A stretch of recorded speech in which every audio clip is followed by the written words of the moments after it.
Hello guys, welcome to philosophy Pathshala. My name is Nisha. कैसे हैं आप सब? आई होप अच्छे होंगे एंड आपकी प्रिपरेशन भी अच्छी चल रही होगी। आज की क्लास में हम कवर करेंगे बुद्धिज़्म, बुद्धिस्ट फिलॉसफी। ठीक है। शुरू करने से पहले अगर आप मेरे चैनल पे नए हैं तो चैनल को सब्सक्राइब कर लीजिएगा और बेल आइकन प्रेस कर देना ताकि आपको आने वाली न्यू क्लासेस की नोटिफिकेशन सबसे पहले मिल जाए। चलिए शुरू करते हैं। इंट्रोडक्शन। बुद्धिज़्म की बात करें तो जो बुद्धिस्ट फिलॉसफी है इसके फाउंडर कौन है? गौतम बुद्ध। ठीक है। Buddhist philosophy founded by Gautam Buddha in 6th century BCE is a profound system of thought that seeks liberation from suffering दुख through ethical living, mental discipline and wisdom। Buddhist philosophy Gautam Buddha के द्वारा found की गई थी 6th century before common era में। ठीक है। ये एक प्रोफाउंड सिस्टम है जो लिबरेशन को प्राप्ति में बिलीव करते हैं, सारे दुखों से, इस संसार के सारे दुखों से बाहर निकलकर मोक्ष की प्राप्ति करना। कैसे? एथिकल लिविंग मीन्स अच्छा जीवन जी के, एथिकली अपने माइंड को कंट्रोल करके, डिसिप्लिन में रह के और ज्ञान की प्राप्ति करके। It rejects metaphysical speculation and emphasises practical realisation. ये रिजेक्ट करता है मेटाफिजिकल स्पेकुलेशन को, मीन्स जो दिखता नहीं है फिर भी हम उसके बारे में सोच रहे हैं। इस चीज़ को वो रिजेक्ट करते हैं और एम्फसाइज करते हैं प्रैक्टिकल रियलाइजेशन में। मीन्स जो नहीं दिख रहा उसके बारे में ना सोचकर जो चीज़ दिख रही है उस पर फोकस करना, मीन्स डायरेक्ट एक्सपीरियंस पे। डायरेक्ट एक्सपीरियंस, जो दिख रहा है वही सत्य है। ठीक है। जो नॉलेज हमें सेंस एक्सपीरियंस से, थ्रू सेंसेस के थ्रू, एक्सपीरियंस के थ्रू आती है, वो उस चीज़ पे ज़्यादा फोकस करना। ठीक है। की फीचर्स की बात करें तो ये नॉन थीस्टिक है, no believe in a creator god, focus on human effort and insight. Charvaka की तरह ये भी गॉड में बिलीव नहीं करते। ठीक है। बट इन्होंने कहा है, जैसे जैनिज़्म है, हम जैनिज़्म करेंगे, हमारी नेक्स्ट क्लास जैनिज़्म की होगी, उनके अकॉर्डिंग जो गॉड है, ठीक है, उसकी प्लेस किसने ली है? कर्म ने। कर्म place, taking place of god. Means God, कोई भी क्रिएटर एज अ गॉड नहीं है। जो कुछ भी हमारे कर्म है, हम अच्छे कर्म करेंगे तो हमें उसी के अकॉर्डिंग हमारे रिजल्ट्स होंगे, कॉन्सिक्वेंस होंगे। कर्म को इम्पोर्टेंस दिए, गॉड को रिजेक्ट किया है। नॉन थीस्टिक है। ठीक है। ये एक चीज़ और लिख लेना है यहाँ पे, नास्तिक दर्शन। ठीक है। ये नास्तिक है जो वेदास में बिलीव नहीं करते, वेद की अथॉरिटीज़ को जिन्होंने रिजेक्ट किया है। सेकंड आता है empirical and ethical, based on direct experience and moral conduct. जैसे कि मैंने बताया, प्रैक्टिकल रियलाइजेशन में मीन्स जो दिख रहा है सिर्फ वही सत्य मानना, जो दिखता नहीं है और फिर भी हम उस पर एज्यूम कर रहे हैं तो वो चीज़ को वो रिजेक्ट करते हैं। जो नॉलेज हमें डायरेक्ट एक्सपीरियंस से आ रही है, ठीक है, सेंसेस के आ रही है, उस चीज़ पे इनकी फिलॉसफी बेस्ड है, नॉलेज बेस्ड है। Third, psychological orientation, analyses the nature of mind, suffering and consciousness. Means mind का नेचर एनालाइज करना, दुख को एनालाइज करना और चित्त को एनालाइज करना। नेक्स्ट आगे बढ़ते हैं। ब्रांचेस। अब बुद्धिज़्म की दो ब्रांच हैं, ठीक है, हिनयाना एंड महायाना। कौन कौन सी? हिनयाना एंड महायाना।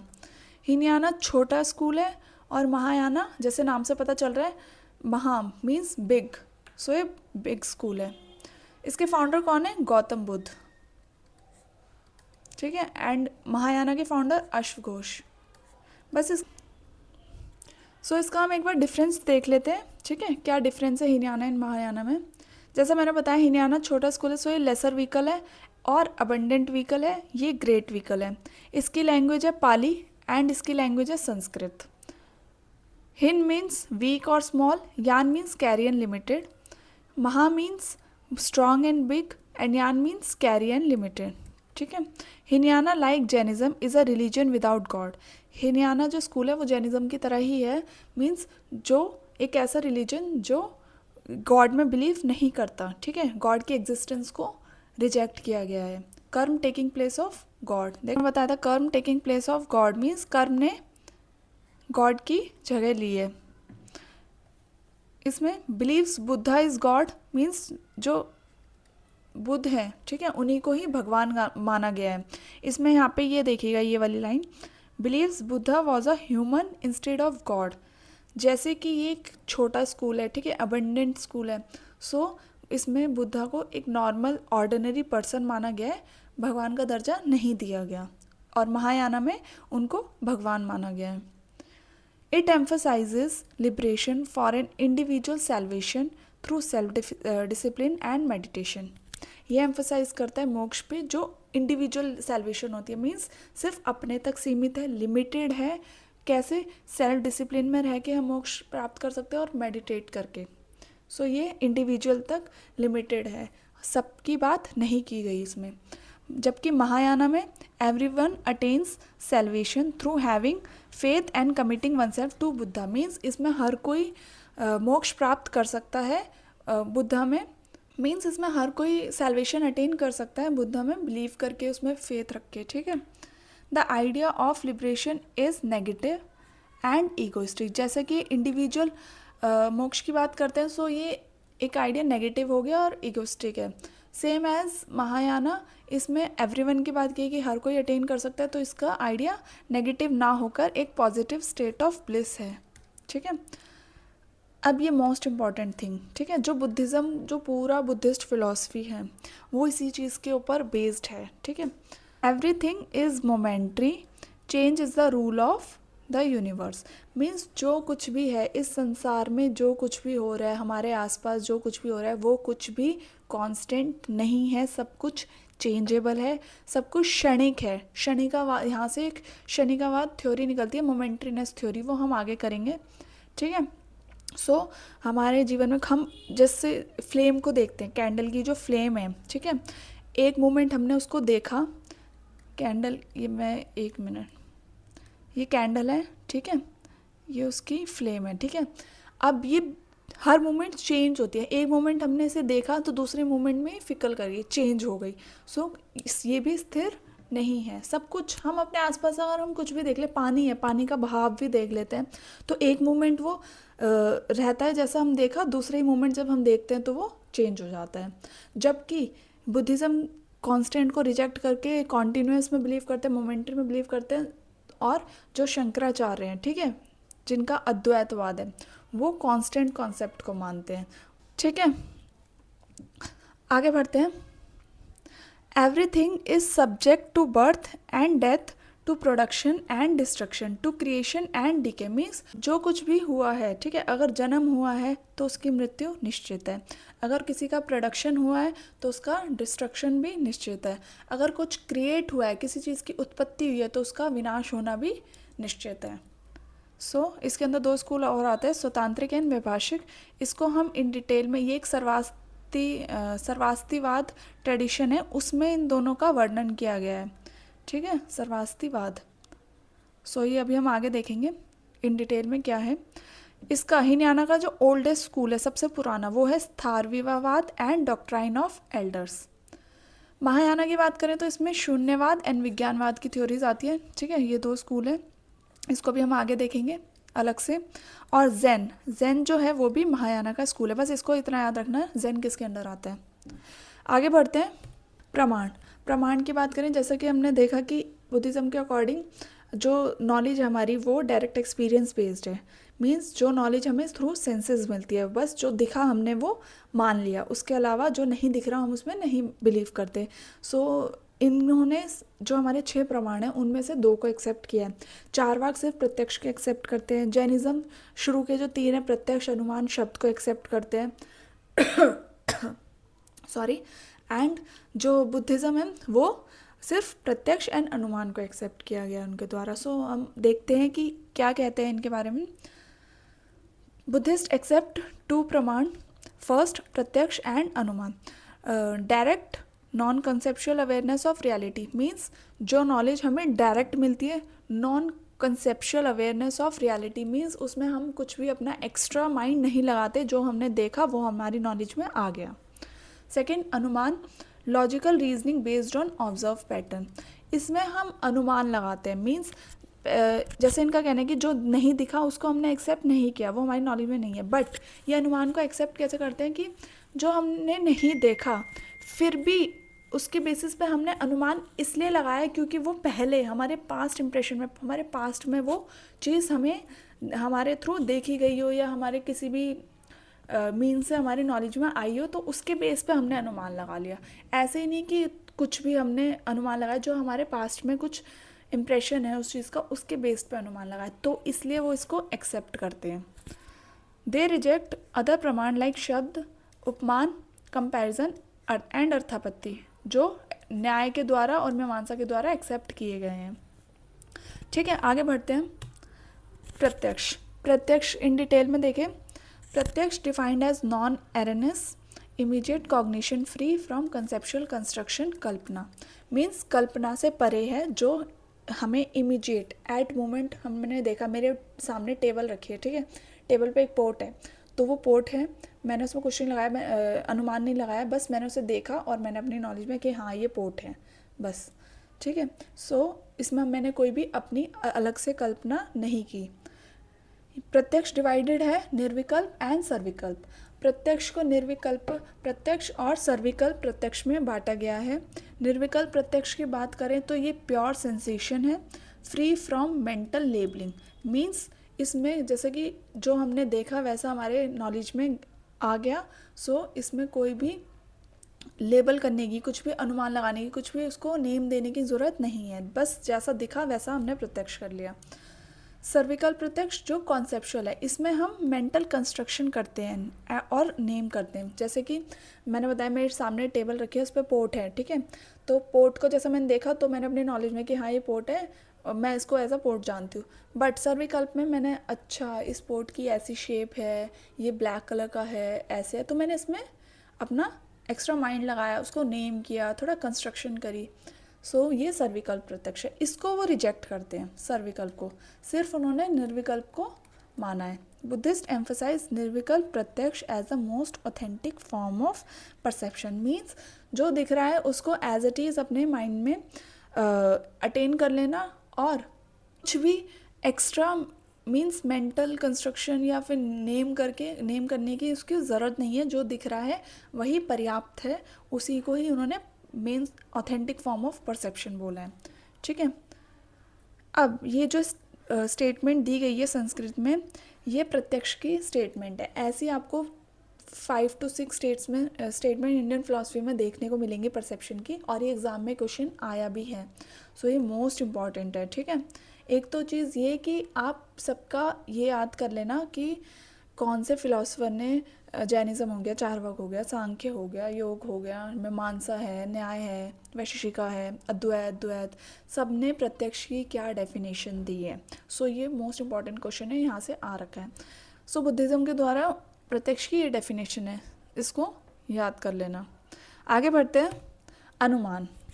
सो जैसा कि 2 इन्होंने एक्सेप्ट किए हैं, तो फर्स्ट हमने देख लिया प्रत्यक्ष, अब आते हैं अनुमान पे।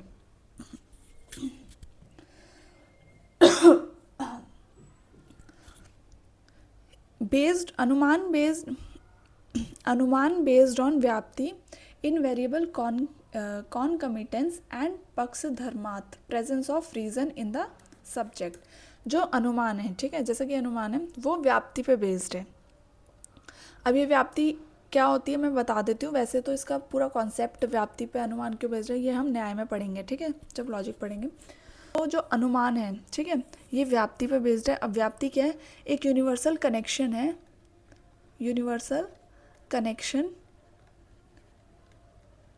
किसके बीच, हेतु और 2 चीज़ों के बीच में है। इसमें स्पेशली आता है हेतु और साध्य, हेतु एंड साध्य। ठीक है, हेतु मीन्स रीजन, जो ये बात की है, पक्ष धर्मार्थ, एंड साध्य मीन्स कंक्लूजन, मीन्स हेतु और साध्य के बीच में यूनिवर्सल कनेक्शन है। जब जब हेतु प्रेजेंट होगा तब तब साध्य भी प्रेजेंट होगा, मीन्स जब जब रीज़न है तो कंक्लूजन भी होगा।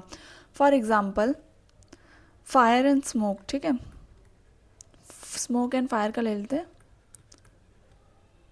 सो मीन्स पर्वत पर धुआं है, ठीक है, धुआं मीन्स स्मोक, पर्वत पर धुआं देखी हमने, तो वहाँ पे पक्का हमने अनुमान लगाया कि वहाँ पे फायर होगी।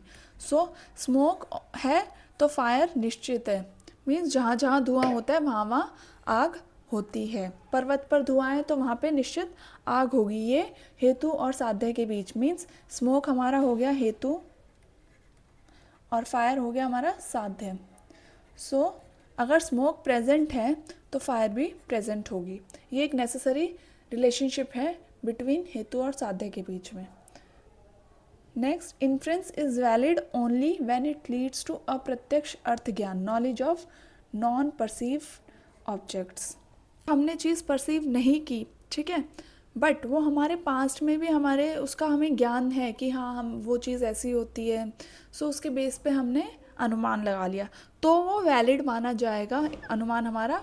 अदरवाइज़ वो इनवैलिड है। हमने अगर इन जर्नल हमने अनुमान लगाया और हमारे वो पास्ट में नहीं है, पास्ट इंप्रेशन नहीं है, बस हमने इन जर्नल अनुमान लगा लिया तो वो वैलिड नहीं है। वो वैलिड सिर्फ तभी है जब हमें उसकी हमने परसीव नहीं किया वो ऑब्जेक्ट, फिर भी हमें उस चीज़ का ज्ञान है, उसे अप्रत्यक्ष अर्थ ज्ञान बोलते हैं, ठीक है। फॉर एग्ज़ाम्पल, मैंने स्मोक देखी, मैंने धुआं देखा, बट मैंने फायर परसीव नहीं की, बट मैंने फ़ायर का अनुमान लगा लिया। क्यों? मुझे पता है कि फ़ायर कैसी होती है, क्योंकि जहाँ धुआं होगा वहाँ फ़ायर होना निश्चित है। बट मैंने फ़ायर को पहले से मेरे माइंड में था, ठीक है, मैंने पहले अपने पास्ट में उसको ऑब्ज़र्व किया है कि धुआं होगा तो आग निकलती है, ठीक है, अगर आग लगी है तो पहले धुआं आएगा फिर आग निकली है। सो मैंने उस बेसिस पे अनुमान लगाया। मैंने इन जनरल अनुमान नहीं लगाया कि स्मोक है तो फायर होगी, नहीं, मैं फायर को पहले से ही मेरे माइंड में उसकी परसेप्शन था। सो इस वजह से मैंने उसका अनुमान लगाया, तो ये वैलिड कहा जाएगा, जिसे हम अप्रत्यक्ष अर्थ का कहते हैं।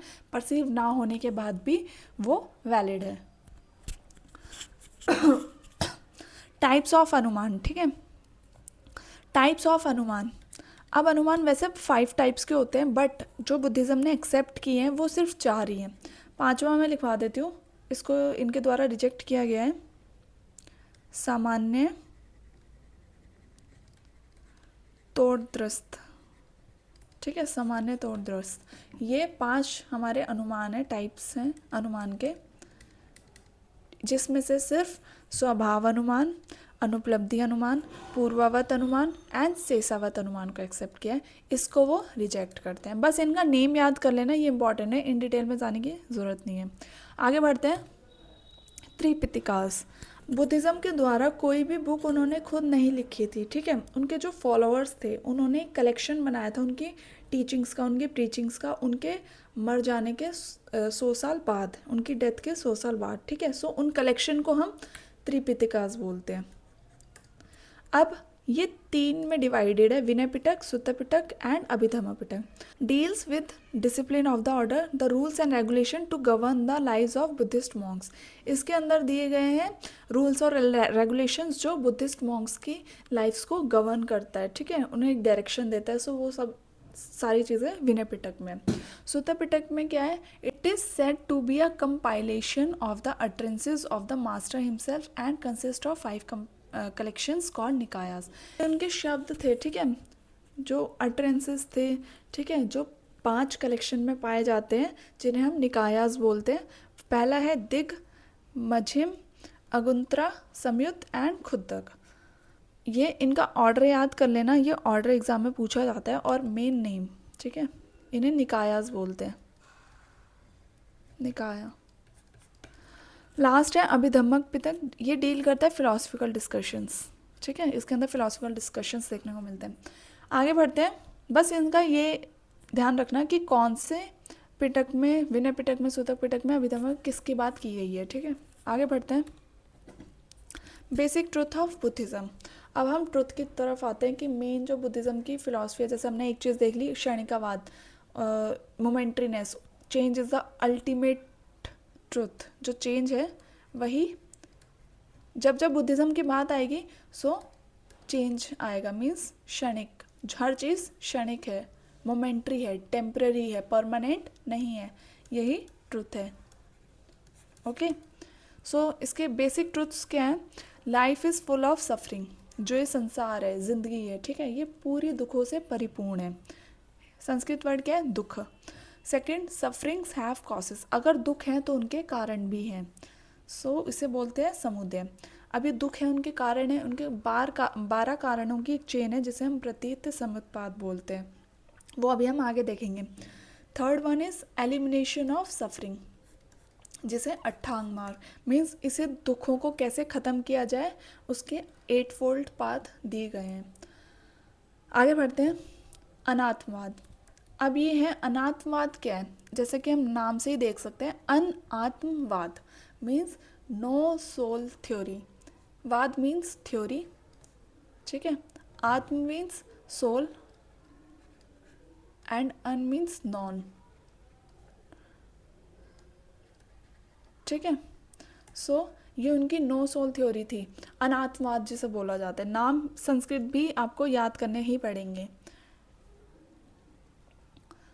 इसमें ये क्या कहते हैं, इन्होंने जो सोल का कॉन्सेप्ट है उसको रिजेक्ट किया। जैसे कि मैंने बताया, इन्होंने सिर्फ टेम्प्रेरी चीज़ मीन्स सब कुछ है जो हमारे जीवन में, सब कुछ है हमारे आसपास, जो कुछ भी हो रहा है सब कुछ क्षणिक है, कुछ भी परमानेंट नहीं है, ठीक है। जो सोल है, जैसे कि गॉड को रिजेक्ट करते हैं तो सोल को भी एक्सेप्ट नहीं करते।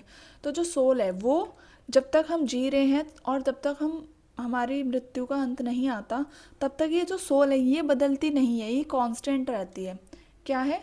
कांस्टेंट है। इसको इन्होंने रिजेक्ट किया क्योंकि ये तो चेंज में बिलीव करते हैं, ठीक है, मोमेंट्री में बिलीव करते हैं, और सोल तो हमारी कांस्टेंट है। इसलिए उन्होंने इसको रिजेक्ट किया क्योंकि सोल कांस्टेंट है, स्थायी है, चेंजेबल नहीं है, और जो कुछ भी है इस संसार में सब कुछ चेंजेबल है। इसलिए वो सोल को रिजेक्ट करते हैं क्योंकि सोल चेंज नहीं होती, कांस्टेंट रहती है, और कांस्टेंट चीज़ को उन्होंने नहीं माना। उनका मानना सिर्फ यही है कि जो सब कुछ है परिवर्तनशील है। Buddha analyses man into 5 groups. एक मनुष्य को बुद्धा ने एनालाइज किया 5 ग्रुप्स में बांटा है, जिन्हें हम स्कंद बोलते हैं। कौन कौन से हैं वो? फॉर्म है, ठीक है, matter. Second feeling, pleasant, unpleasant, neutral. Third perception, sight, smell etcetera. Fourth impulses, hate, greed etcetera. And fifth one is consciousness. इन 5 ग्रुप्स में, 5 स्कंधों में मैन को बांटा गया है, ठीक है। इन 5 से मिलकर वो बना है। Soul is the aggregate of these skandha. जो हमारी आत्मा है वो इन्हीं का ही एक एग्रीगेशन है, इन्हीं से ही मिलकर बनी है। And there is no distinct substance, एक मिनट, there is no distinct substance known as self और सोल। जैसे कि चारवाक ने कहा था कि चारवाक ने भी सोल को रिजेक्ट किया है, ठीक है। उन्होंने बोला था कि जो सोल है वो इंडिपेंडेंट नहीं है, इंडिपेंडेंट नहीं है, डिपेंडेंट है किस पे? बॉडी पे, बॉडी पे डिपेंडेंट है। और बॉडी किससे मिलकर बनी है? हमारे 4 एलिमेंट से। 5 एलिमेंट्स होते हैं बट आकाश को उन्होंने रिजेक्ट किया तो 4, ठीक है। जब तक बॉडी है तब तक सोल है, वरना नहीं है।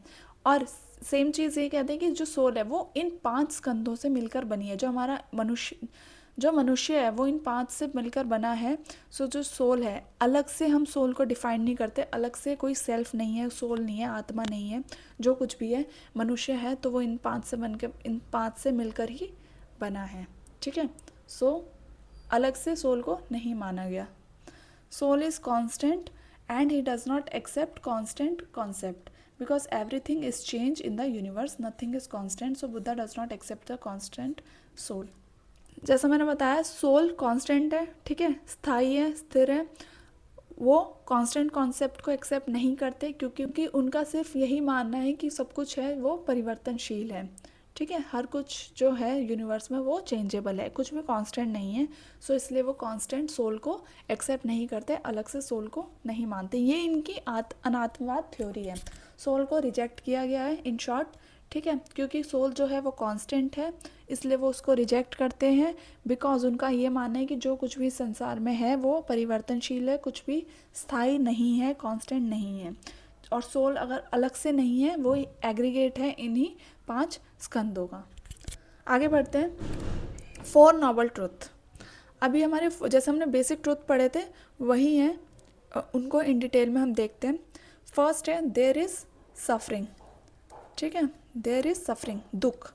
Life is full of misery and pain. जो ये संसार है, ये जीवन है, ठीक है, ये पूरा दुखों से परिपूर्ण है, पूरा इसमें बहुत कष्ट हैं, दुख हैं, ठीक है। All forms of existence are subject to suffering. जो कुछ भी एग्जिस्ट कर रहा है इस जीवन में, वो सब कुछ कहीं ना कहीं एंड में जाके उसको वो दुख से कनेक्ट है। All known and unknown facts and forms of life are associated with suffering. सारे नोन, सारे अननोन फैक्ट, सारे फॉर्म्स ऑफ लाइफ, सब कुछ मीन्स इन्होंने दुख को ही सबसे ऊपर रखा है कि जो कुछ भी है सिर्फ इस संसार में कहीं ना कहीं जाकर उससे उस चीज़ से हमें दुख ही प्राप्त होगा। ये संसार पूरा दुखों से भरपूर परिपूर्ण है, ठीक है। अब इस दुख को उन्होंने 3 लेवल्स में बांटा है। कौन कौन से? Suffering we experience in our daily life like birth, sickness, old age, death, despair, pain, desire etcetera, उसे बोलते हैं दुख, दुखात। मीन्स जो सफरिंग, जो दुख हम अपनी डेली लाइफ में एक्सपीरियंस करते हैं, मीन्स बर्थ हुआ, ठीक है,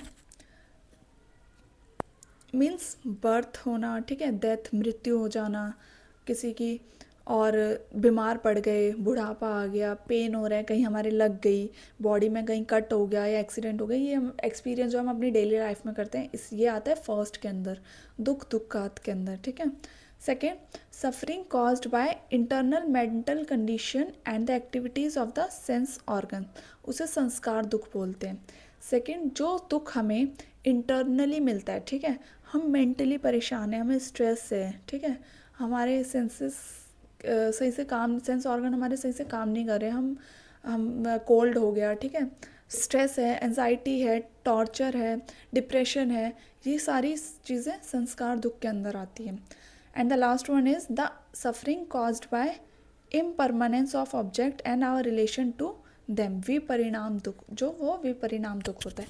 ये इसके अंदर जो सफरिंग है, ठीक है, जो दुख है, वो किससे होता है? हमें जब हमें पता है कि वो चीज़ परमानेंट नहीं है, फिर भी हम उनसे इतना अटैच हो जाते हैं, वो टेम्परेरी चीज़ों से इतना अटैच हो जाते हैं कि जब वो चली जाती है हमारे जीवन से, ख़त्म हो जाती हैं या टूट जाता है कुछ भी नॉन लिविंग चीज़ है, उससे जो हमें दुख मिलता है वो विपरिणाम दुख में आता है।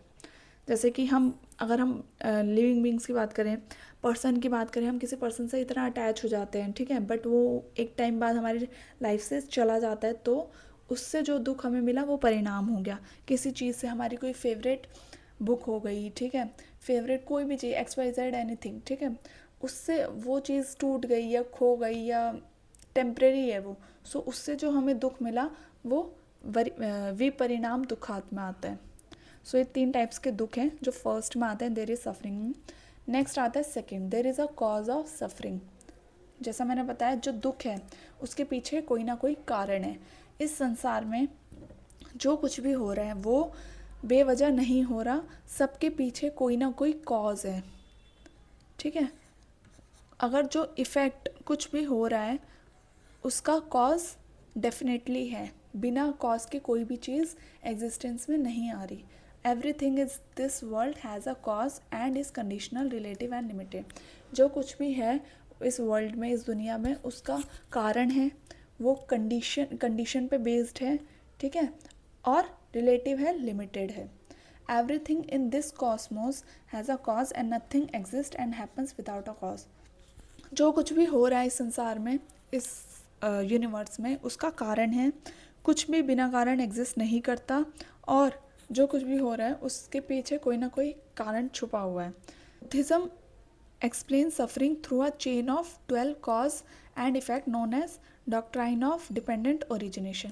So जो दुखों का कारण है, इसके पीछे 12 कारणों की एक चेन है, ठीक है। ये हमें दुख क्यों होते हैं, ये कितने? 12, जिसे हम डिपेंडेंट ओरिजिनेशन बोलते हैं, द्वादश निदान बोलते हैं, भाव चक्र बोलते हैं, ठीक है, जन्म मरण चक्र बोला जाता है, प्रतीत समुत्पाद बोला जाता है, काफ़ी सारे नाम हैं, अभी हम आगे देखेंगे, ठीक है। सो इन दुखों के पीछे 12 कारणों की एक चेन है जिसे डिपेंडेंट ओरिजिनेशन बोला जाता है। हर एक कॉज एक चीज़ पे डिपेंड है। मीन्स जैसे ये 12 कारण कौन कौन से?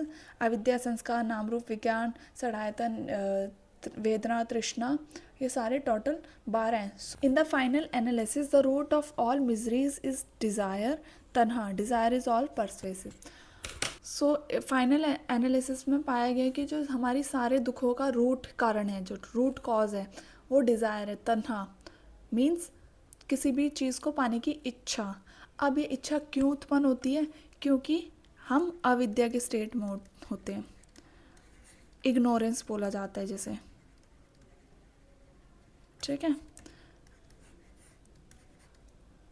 इग्नोरेंस मीन्स जब हम सारे वर्ल्डली डिज़ायर से अटैच रहते हैं, हमें ब्रह्मा का ज्ञान नहीं होता, हम मोक्ष के पीछे नहीं भागते, हम इस संसार में जब तक हैं तब तक हम सारी वर्ल्डली डिज़ायर से अटैच हैं, सब कुछ हमें अच्छा अच्छा चाहिए होता है, ठीक है।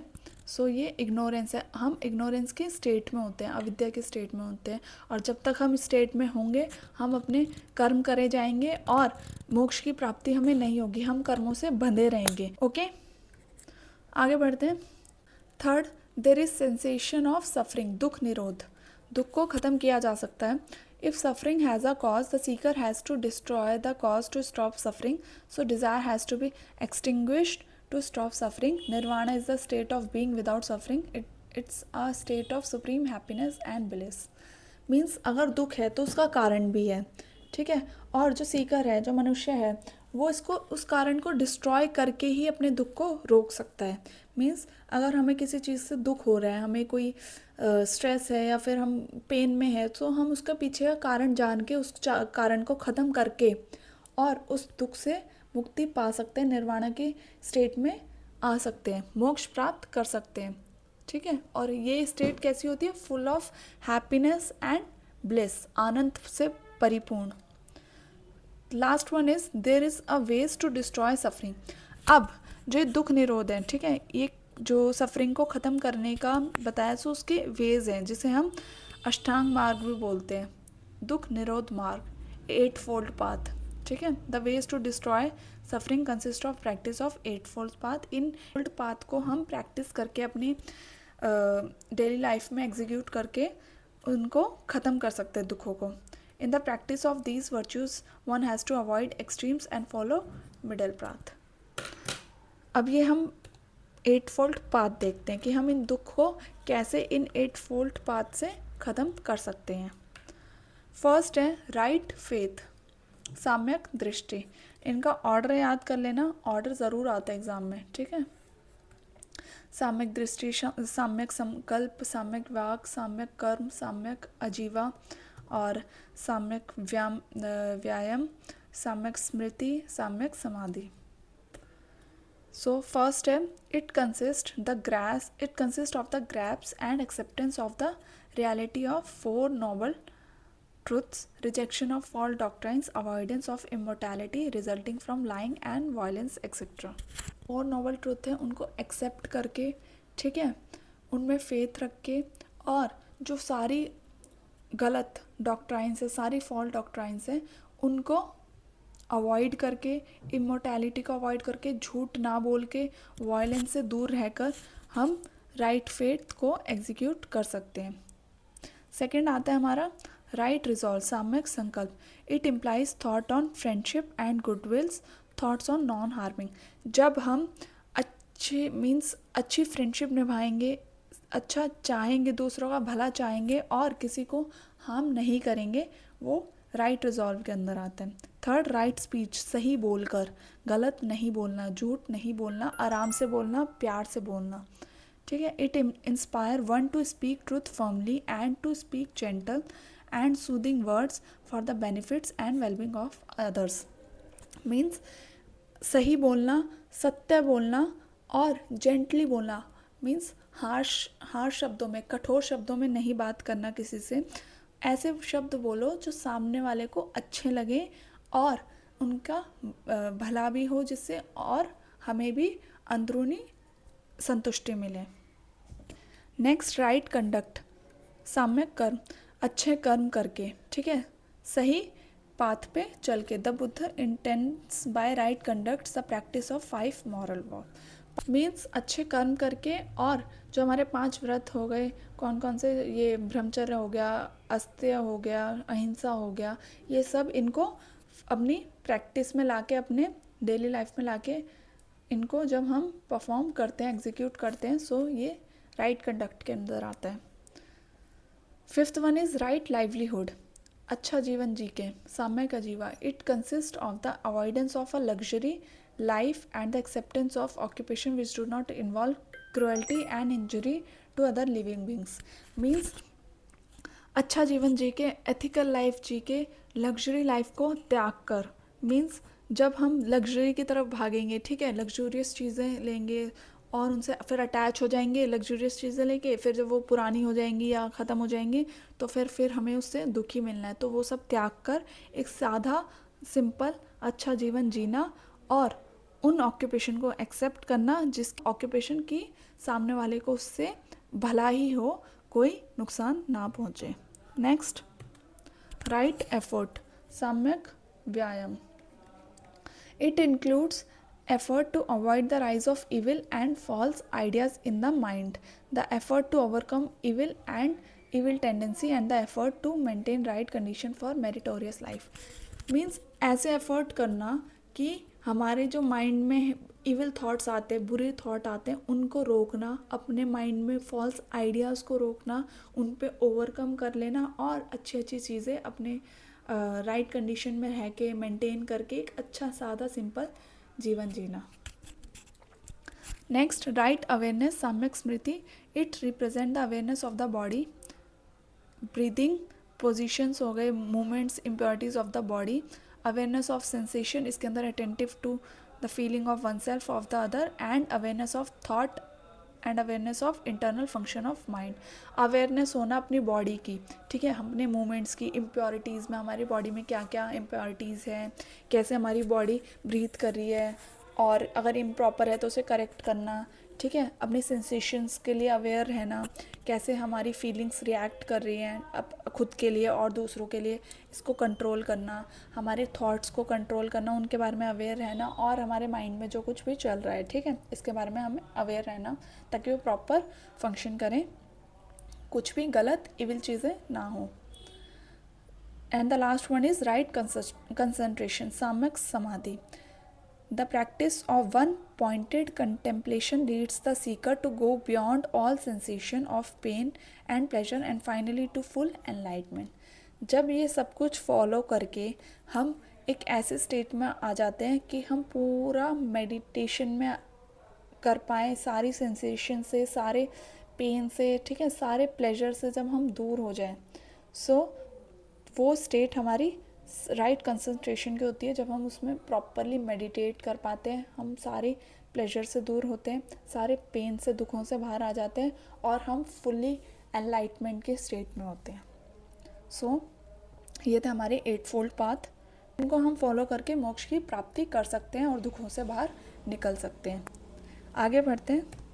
प्रतीत समुत्पाद, जैसा कि मैंने बताया था दुख के 12 कारण होते हैं। कौन कौन से?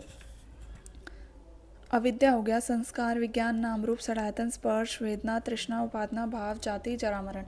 इनका ऑर्डर याद कर लेना, ठीक है। अविद्या, ignorance, is dependent on डिस्पोजिशंस।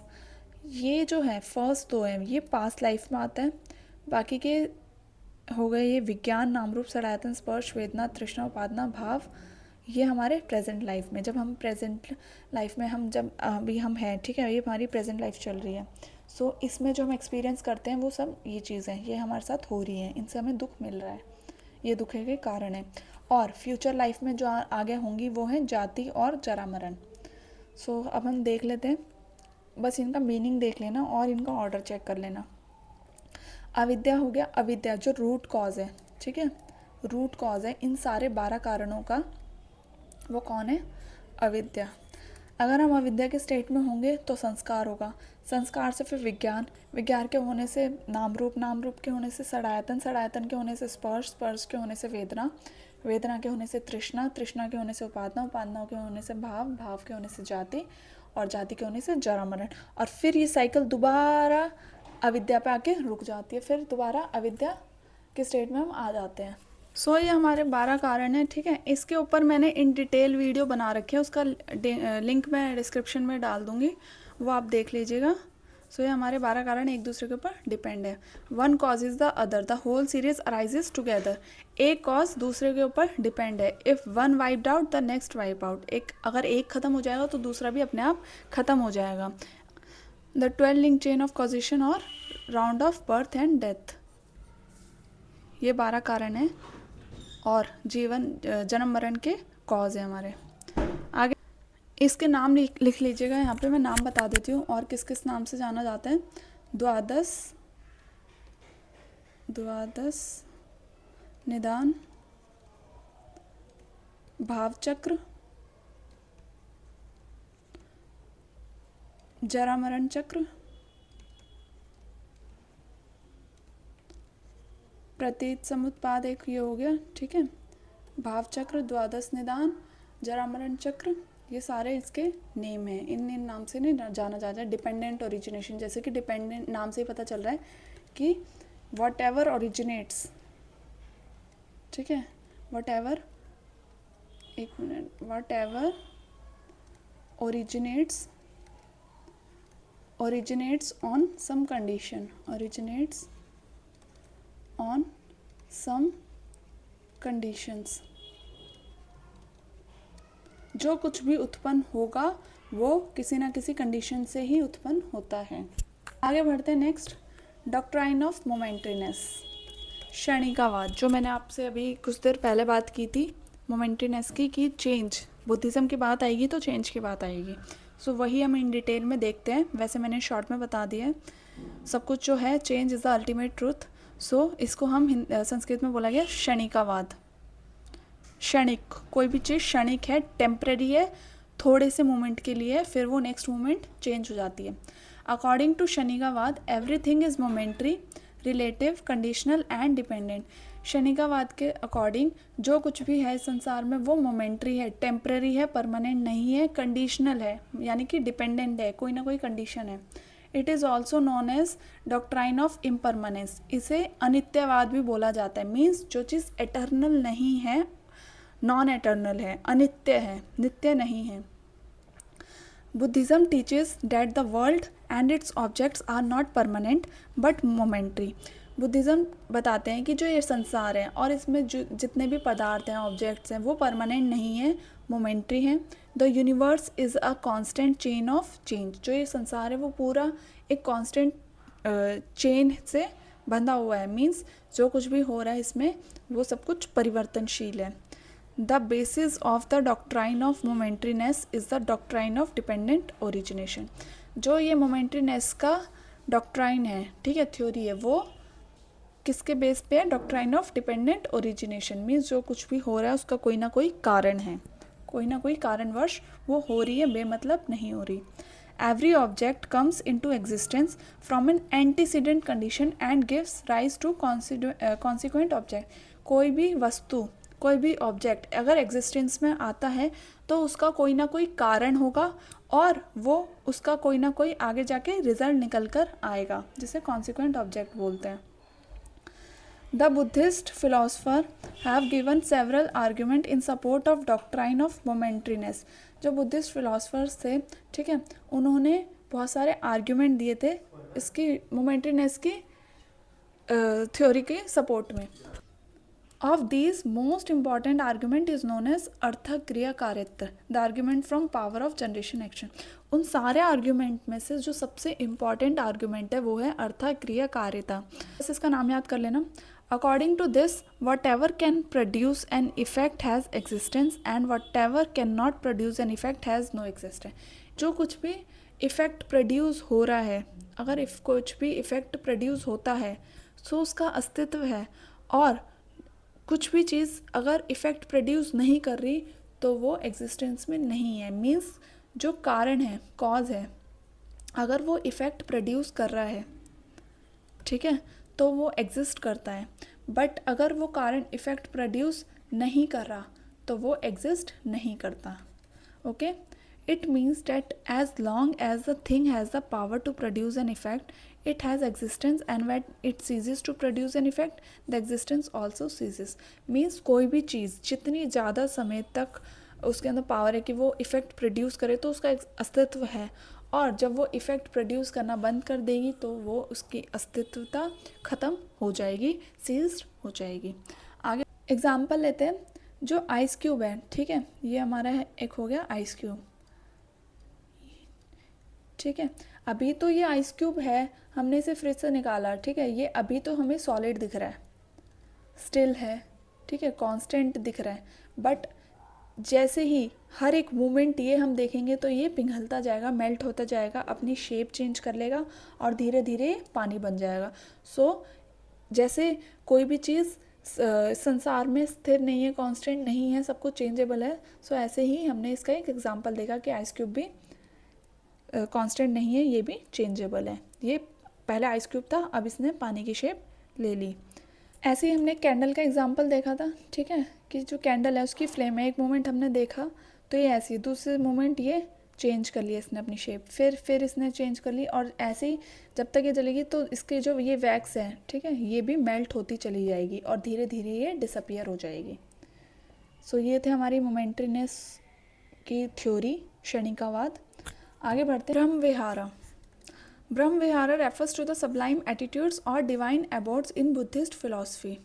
Means Brahma का निवास,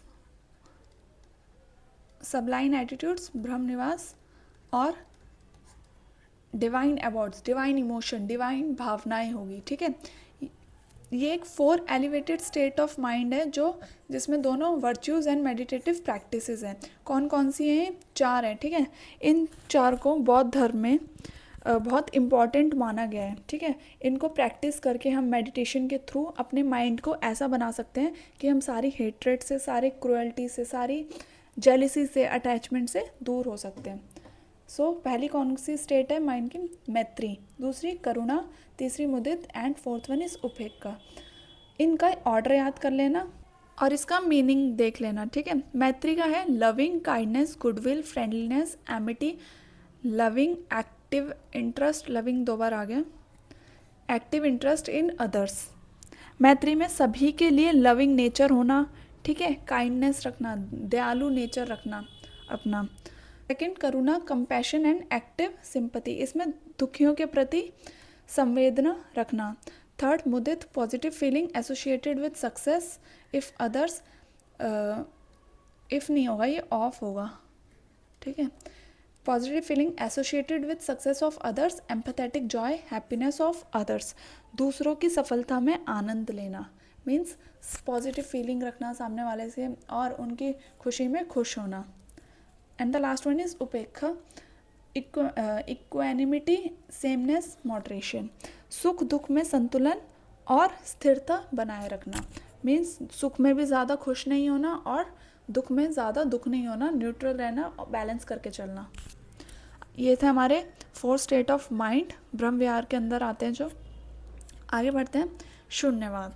अब ये शून्यवाद और ये विज्ञानवाद, ये हमने अभी महायाना में देखा था, ये 2 स्कूल हैं। अब हम ये देखते हैं कि ये क्या कहते हैं, ठीक है, इनकी थ्योरी क्या है। Shunyavada, the founder of Shunyavada is Acharya Nagarjuna. जो शून्यवाद के फाउंडर हैं वो कौन है? आचार्य नागार्जुन। फाउंडर का नेम याद रखना, आता है ये। A revered philosopher and a Buddhist monk from around 2nd century.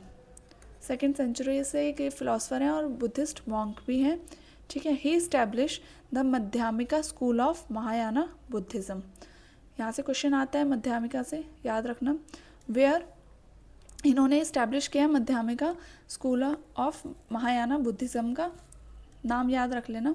Where Shunyavada become the central doctrine, जहाँ पे शून्यवाद एक सेंट्रल पॉइंट बना है, सेंट्रल थ्योरी बना है।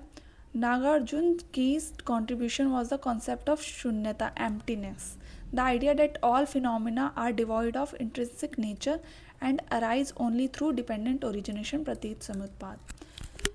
शून्यता मीन्स खालीपन, emptiness, जो कुछ भी है इस संसार में, रियलिटी में, वो शून्य है, ठीक है, ज़ीरो है। जो कुछ भी फिनोमिना है वो सारे डिवॉइड है इंट्रिंसिक नेचर से, और कुछ भी उत्पन्न हो रहा है तो वो सिर्फ डिपेंडेंट ओरिजिनेशन के थ्रू, प्रतीत समुत्पाद के थ्रू ही अराइज हो रहा है। अलग से कुछ भी उत्पन्न नहीं हो रहा, सब कुछ शून्य है, ज़ीरो है, बिल्कुल खाली है।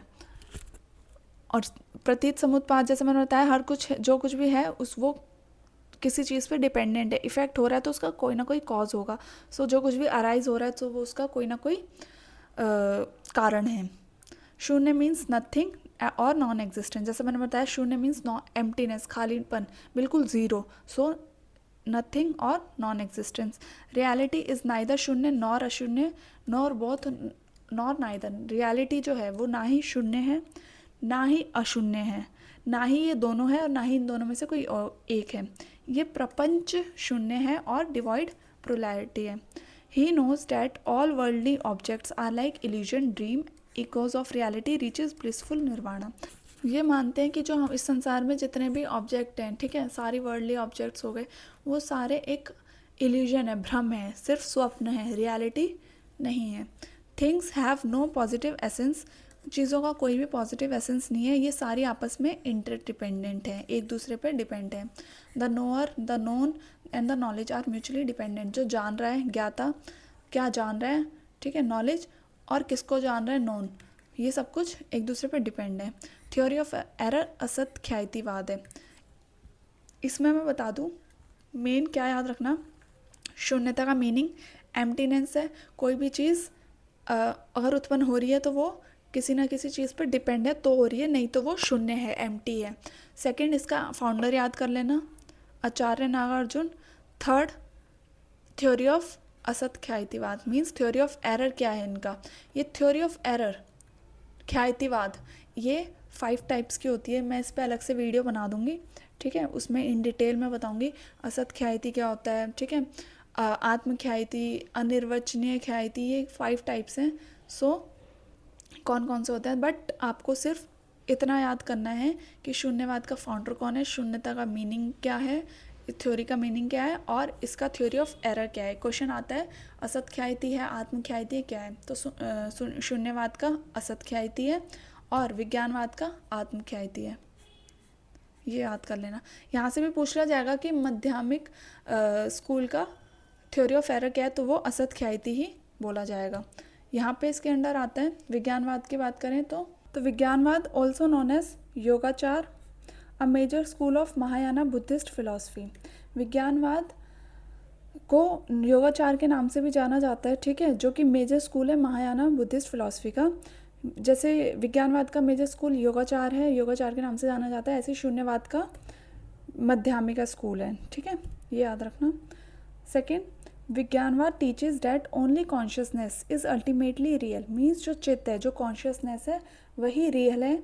The external world is a mental construct. जो बाहरी दुनिया है, ठीक है, वो सिर्फ एक मेंटल कंस्ट्रक्ट है, माइंड के द्वारा बनाई गई है।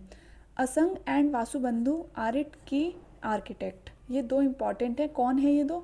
फाउंडर हैं विज्ञानवाद के, ठीक है, ये 2 भाई हैं जो कि फाउंडर है विज्ञानवाद के, जो 4th से 5th सेंचुरी के बीच में रहते थे। What appears in knowledge has no counterpart outside and what is supposedly outside does not appear in knowledge means जो कुछ भी हमारे ज्ञान में है, हमारी नॉलेज में, उसका बाहरी दुनिया से कोई लेना देना नहीं है, और जो बाहरी दुनिया में हो रहा है, ठीक है, उसका हमारे नॉलेज से कोई लेना देना नहीं है। जो हमारे माइंड में है, हमारे कॉन्शियसनेस में, उसका उसके साथ कोई रिलेशन नहीं है। नॉलेज अपने आप में ही रियल है, knowledge alone is real. There is neither subject nor object but only a succession of idea. जैसे कि जो कुछ भी हमारी कॉन्शियसनेस है, हमारी नॉलेज जो हमारे माइंड में है, उसका बाहरी चीज़ से कोई लेना देना नहीं है। सो ऐसे ही जो सिर्फ एक आइडियाज़ है और कुछ भी नहीं, ना ही सब्जेक्ट है ना ही ऑब्जेक्ट है, सिर्फ सक्सेशन ऑफ आइडियाज़ है। Vijnanavada is a direct outcome of representative theory advocated by Svatantrika. ये स्वतंत्रिका थ्योरी का ही आउटकम निकल कर आता है विज्ञानवाद। हम देखेंगे अभी आगे क्या होता है। The occurrence of illusion, dream object, mirage, reflection etcetera prove that vijnana can have a content without there being a corresponding object outside. Means जो हमारे हमें भ्रम होना, ठीक है, हमें स्वप्न आना, मिरर में हमारी रिफ्लेक्शन, ये सब कुछ प्रूव करती हैं कि जो विज्ञान है अपने आप में ही इनफ है, उसका बाहरी चीज़ों से कोई भी कनेक्शन या रिलेशनशिप नहीं है, ये अपने आप में ही इनफ है। when substance does not exist, the qualities which depend on it also do not exist। जब सब्सटेंस कोई भी ऑब्जेक्ट एग्जिस्ट नहीं करेगा, सो उसकी जो क्वालिटीज़ हैं, शेप हो गया, ठीक है, साइज़ हो गया, उसका कलर, वो भी एग्जिस्ट नहीं करेंगे। देन थ्योरी ऑफ एरर, आत्म ख्याति। उसकी थ्योरी ऑफ एरर क्या थी, असत ख्याति शून्यवाद की, एंड विज्ञानवाद की क्या है, आत्मख्याति। अगर क्वेश्चन ये भी आ जाए कि योगाचार की थ्योरी ऑफ एरर क्या है, तो ये आत्मख्याति ही बोली जाएगी, और मध्यामिका की सो ये असत ख्याति। ठीक है, विज्ञानवाद इन शॉर्ट एक इसमें जैसे उसमें हमने देखा था शून्यवाद में इम्पॉर्टेंट, सो विज्ञानवाद का फाउंडर देख लेना, उसका मेजर स्कूल, और इसका मेन थॉट क्या है विज्ञान का, कि जो कुछ भी आइडियाज़ है हमारी नॉलेज में, हमारी कॉन्शियसनेस है, वही रियल है, उसका बाहर से कोई रिलेशनशिप नहीं है, और जो बाहर हो रहा है हमारे संसार में उसका हमारे उस माइंड की नॉलेज से कोई रिलेशनशिप नहीं है। अगर कोई ऑब्जेक्ट एग्जिस्ट नहीं करता तो उसके ऊपर जो क्वालिटीज़ डिपेंडेंट है वो भी एग्जिस्ट नहीं करती। सर्वास्तिवाद जैसा कि हमने हिनियाना में देखा था, स्वतांत्रिक एंड वैभाषिक दो स्कूल थे जो हिनियाना के अंडर आते थे। अभी स्वतांत्रिक एंड वैभाषिक, ये सर्वास्तिवाद एक ट्रेडिशन है, उसके दो मेजर इम्पॉर्टेंट स्कूल्स हैं, ठीक है, जो कि हिनियाना के अंडर आते हैं। First, Sarvastivada is an early Buddhist school, ये बहुत पुराना बुद्धिस्ट स्कूल है जिसका नेम का मीनिंग है doctrine that all exist, means एक ऐसी थ्योरी जो मानती है कि सब कुछ एग्जिस्ट करता है। इट टीचेस डेट ऑल धर्म phenomena exist in the past present and future, जो कुछ भी है, ठीक है, जो कुछ भी फिनोमिना है सब कुछ एग्जिस्ट करता है पास्ट में, प्रेजेंट में और फ्यूचर में। और ये व्यू रखने वाले को क्या बोलते हैं, Sarvastitva. Sautrantika and Vaibhashika, two important school of early Buddhist philosophy both rooted in Sarvastivada tradition. जैसे मैंने बताया दोनों इसी के इम्पॉर्टेंट स्कूल हैं। अब वन बाय वन देखते हैं इनको। फर्स्ट है Vaibhashika, external objects are directly known in perception and not inferred. Vaibhashika school का मानना क्या है कि जो एक्सटर्नल ऑब्जेक्ट्स हैं उन्हें हम परसेप्शन के थ्रू परसीव कर सकते हैं, जो हमने देखा और हमने बस अपनी नॉलेज में उतार लिया, उनमें हमने कोई भी अनुमान नहीं लगाया, इन्फर नहीं किया। ये वैभाषिका स्कूल का थॉट है। स्वतांत्रिका के मानते हैं कि एक्सटर्नल जो ऑब्जेक्ट्स हैं, ठीक है, वो इन्फ्रेंस के थ्रू जाने जाते हैं, मीन्स हमने परसेप्शन के थ्रू ना जान के उनको अनुमान के बेसिस पे आइडेंटिफाई किया, ठीक है, अपनी नॉलेज में उतारा। सो ये इनका मान है। इनका सिंपल इन शॉर्ट देखा जाए तो परसेप्शन में बिलीव करना है और अनुमान को ना मानना, इनका सिर्फ अनुमान के बेसिस पे जो नॉलेज मिलती है वो ट्रू है। अब जैसा मैंने बताया था कि विज्ञानवाद यहाँ पे वो डायरेक्ट आउटकम है स्वतांत्रिकास का, कि जैसे जो स्वतांत्रिक हैं, ठीक है, वो क्या मानते हैं कि जो भी नॉलेज हमें मिल रही है वो अनुमान के थ्रू मिल रही है। सो हमने अपने माइंड में अनुमान लगाया और उसी का ही आउटकम निकल के आता है विज्ञानवाद, की हमारे जो माइंड में है हम अनुमान के बेसिस पे जो नॉलेज प्राप्त कर रहे हैं वही रियल है, उसके अलावा कुछ भी रियल नहीं है, बाहर वाली चीज़ों से, एक्सटर्नल चीज़ों से उसका कोई लेना देना नहीं है, ठीक है, इन्फ्रेंस बेस्ड हो गया सब कुछ। सो स्वतांत्रिका से विज्ञानवाद, ये भी अनुमान है, ठीक है, परसेप्शन के बेस्ड पे नॉलेज नहीं परसीव करते, और विज्ञानवाद भी बाहरी चीज़ों पे देख के सिर्फ उसको ट्रू नहीं मानते, वो जो उनके माइंड में होता है, ठीक है, और कॉन्शियसनेस के थ्रू जो उनके माइंड में चीज़ें हैं उसको, जो नॉलेज है उसको बाहर वाली चीज़ों से रिलेट नहीं करते, क्योंकि जो बाहर है और जो हमारे माइंड में है वो दोनों अलग अलग हैं, सेम नहीं है। So that's all for today. ये थी हमारी पूरी बुद्धिस्ट फिलॉसफी जो आज मैंने इस एक क्लास में कंप्लीट करने की कोशिश करी है, ठीक है, और कुछ मिस तो नहीं हुआ। हाँ, एक चीज़ और यहाँ पे नोट डाउन कर लीजिएगा, ये क्वेश्चन आता है जो हमारे 8 फोल्ड पाथ है, ठीक है, उसमें जो फर्स्ट और जो सेकंड है, ठीक है, ये रिलेटेड है कॉन्शियसनेस से और नॉलेज से। यहाँ पे लिख लीजिएगा, फर्स्ट और सेकंड किससे रिलेटेड है, कॉन्शियसनेस से और नॉलेज से, ठीक है, जिसे क्या बोला जाता है, प्रज्ञ। ये 3 स्टेट हैं जिसको 8 फोल्ड पाथ में डिवाइड किया गया है। फर्स्ट तो आती है हमारी प्रज्ञ के अंदर जो कॉन्शियसनेस और नॉलेज से रिलेटेड है। जो थर्ड, फोर्थ एंड फिफ्थ है, ठीक है, इसके अंदर क्या है, ये डील करती है correct and morally right way of living, means सही और मॉरली सही जीवन जीने में यकीन करना, वे ऑफ लिविंग। इस स्टेट को क्या बोलते हैं?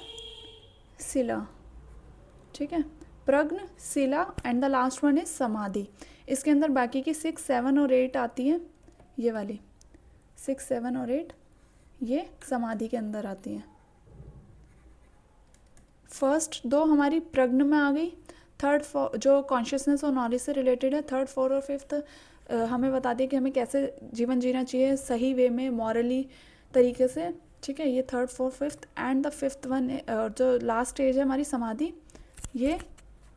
ये डील करती है मेडिटेशन एंड कंटेम्पलेशन में, इससे रिलेटेड है। ठीक है, कौन कौन सी स्टेज हो गई हमारी? प्रज्ञ, शिला एंड समाधि। सो ये देख लीजिएगा कि एक बार कि कौन सी किसके अंडर आती है। 3 स्टेज है, प्रज्ञ, शिला, समाधि। सो यहाँ पे हमारा ये आज की क्लास ख़त्म होती है।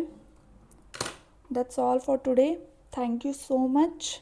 अगर आपको आज की क्लास अच्छी लगी हो तो चैनल को सब्सक्राइब कर लीजिएगा और क्लास को लाइक कर देना और कमेंट करके अपने पॉइंट ऑफ व्यू ज़रूर बताना। ठीक है, कि क्या करेक्ट करने की ज़रूरत है, क्या नहीं है। और अगर आपको इस क्लास की PDF चाहिए तो मेरा टेलीग्राम चैनल है फिलॉसफी पाठशाला के नाम से, जिसका लिंक मैंने डिस्क्रिप्शन में मेंशन कर दिया है। सो जिसने ज्वाइन नहीं किया अभी तक, जल्दी से जाकर उसको ज्वाइन कर लीजिएगा। अब मिलते हैं अपनी नेक्स्ट क्लास में। ठीक है, till then bye bye, take care.